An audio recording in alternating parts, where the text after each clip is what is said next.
difficultés rencontrent les psychologues dans leur métier en Afrique. Bienvenue sur cette chaîne Psytech Congo. Alors aujourd'hui, je vais vous parler des difficultés qui rencontrent les psychologues africains. Et je vais vous demander d'abord de vous abonner, de partager si vous trouvez la vidéo intéressante. Vous pouvez aussi me laisser un j'aime. Cliquez sur la pouce bleue. Alors, les difficultés que rencontrent les psychologues sont nombreuses et surtout en situation africaine, c'est un peu différent de la situation ou des contextes d'autres pays. Parce que déjà en Afrique, la psychologie est entrée après. Donc même à l'époque de l'indépendance, disons, il n'y avait pas de la psychologie parce qu'il n'y avait pas aussi beaucoup d'universités d'ailleurs. Et comparativement à d'autres sciences ou à d'autres filières d'études, la psychologie est entrée à l'université un peu à retard. Et même si il y a des psychologies, parce qu'il y a plusieurs sortes de psychologie qui sont entrées un peu bien avant, mais d'autres filières sont entrées avec le temps et après beaucoup de temps. Alors, de ces faits, la psychologie a connu un retard donc, par rapport à d'autres sciences en Afrique. Alors, nous allons vous présenter alors quelques des difficultés qui rencontrent les psychologues africains. Le premier, c'est par rapport à la langue. La difficulté liée à la langue, c'est très courant pour les psychologues. Pourquoi? Parce que déjà, nous étudions un domaine qui se donne en français ou soit en anglais, donc les langues étrangères. Et donc, si les cours sont donnés en français ou en anglais, donc vous avez des difficultés à traduire certains mots, certains termes dans la langue lorsque vous êtes en train de parler ou lorsque vous êtes en train d'aider quelqu'un.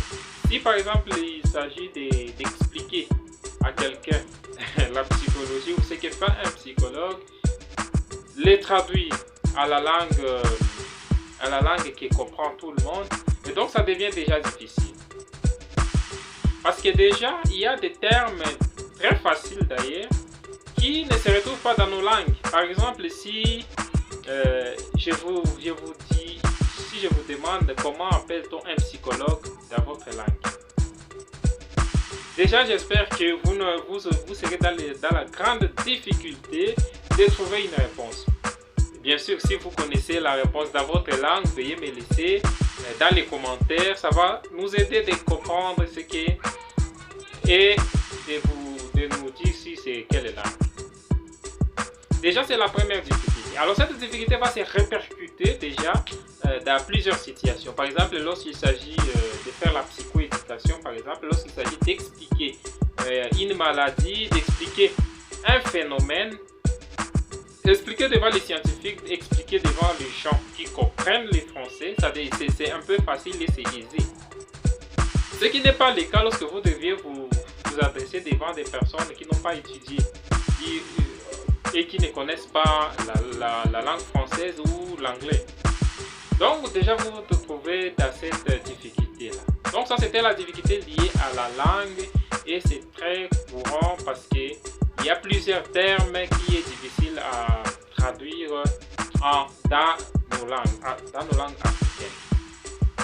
Deuxième difficulté, c'est la difficulté liée à la méconnaissance. Alors la méconnaissance, c'est surtout le fait que le métier n'est pas connu en Afrique et beaucoup de gens ne comprennent même pas qu'est-ce qu'est la psychologie, qu'est-ce que fait un psychologue. Déjà ça devient très difficile que les gens viennent vous consulter. Ça devient très difficile que les gens arrivent à chercher même un psychologue, même s'ils ont des difficultés. Donc ils ne pensent pas d'abord au psychologue. Parce que déjà, il y a des solutions alternatives. Il y a des solutions alternatives, par exemple, pour quelqu'un qui souffre d'une maladie mentale, il pourra préférer aller chez les pasteurs, par exemple. Parce qu'il ne connaît pas qu'un psychologue peut l'aider.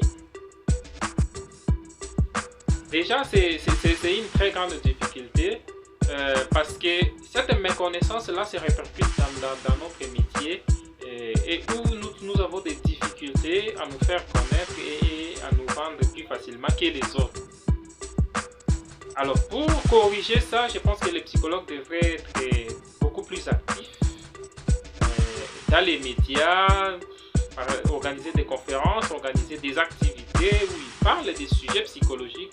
Ça devrait d'ailleurs diminuer cette méconnaissance et apporter de la connaissance à la population, à nos populations, pour aider alors en fait les gens à comprendre ce qu'est la psychologie, ce qu'un psychologue peut offrir comme service, et ça va beaucoup faire évoluer les métiers. Et c'est pour cette raison-là que j'invite d'ailleurs la plupart des psychologues d'ouvrir des pages Facebook, d'ouvrir des chaînes YouTube comme ça, ou de partager des sujets psychologiques à chaque fois qu'ils le peuvent. Donc ça va aider un peu les gens à sortir de cette méconnaissance-là et à savoir ce qu'un psychologue peut faire pour aider. Ça, c'était la deuxième difficulté. La troisième difficulté, c'est lié au coût.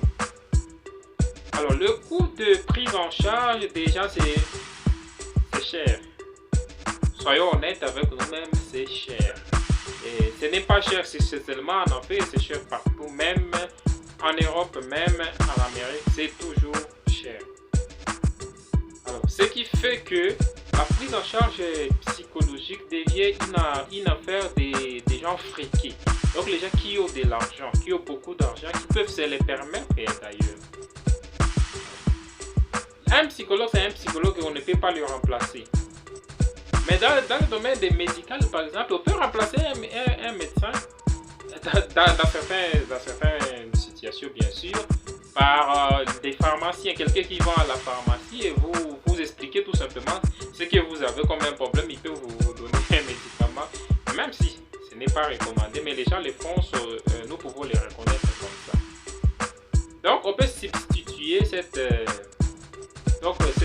métiers par un autre.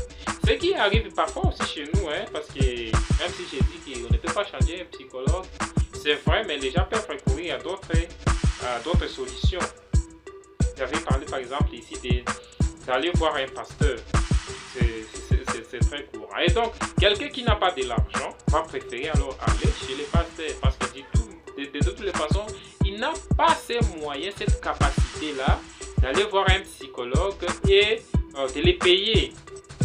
Donc, déjà, vous trouvez que la prise en charge psychologique coûte vraiment cher et c'est difficile que tout le monde puisse en bénéficier.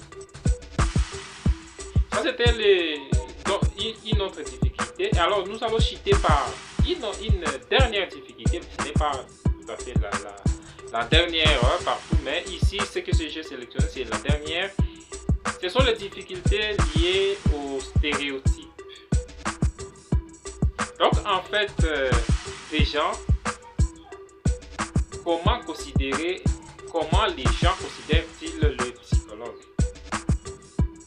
Là, c'est déjà une chose très, très importante et qui joue beaucoup plus sur notre métier.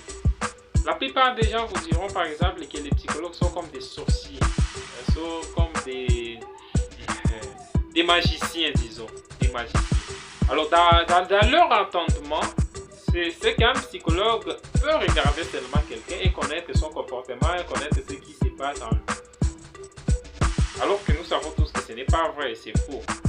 Mais la population, elle, les gens, eux, ne connaissent pas cette différence-là et de se dire que non, ce n'est pas des magiciens. Donc, la considération que les gens donnent, ces stéréotypes qu'ont les gens, des psychologues, va jouer aussi sur les métiers des psychologues et c'est une très grande difficulté.